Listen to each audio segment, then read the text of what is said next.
જૂનાગઢ જિલ્લાના માળિયાહાટીના તાલુકામાં આવેલા કિંગડમ વોટર પાર્કમાં એક બાળકના ડૂબી જવાથી મોત થતા ચકચાર મચી ગઈ છે।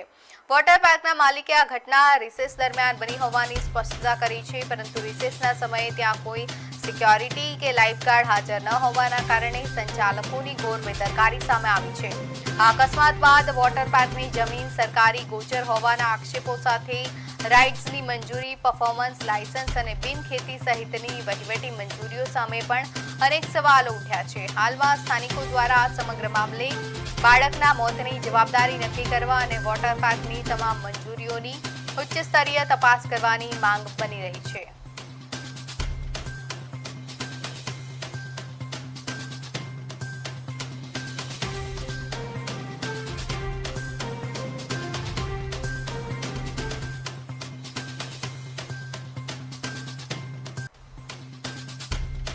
ના કાંઈ કોઈ દી બન્યું નથી અને અમારી પાસે પૂરતો માણસોનો ને સ્ટાફ પણ છે।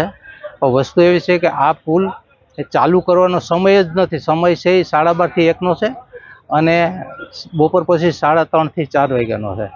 અને આ તો 1 થી 2 વાગે તો વોટર પાર્ક ઓલરેડી બંધ હોય, બધા જમવાનો ટાઈમ હોય, એમાં એ બાળક એમની સાથે જમે એ પણ બતાવે છે, જમ્યા પછી એનાથી છૂટું પડી ગયું।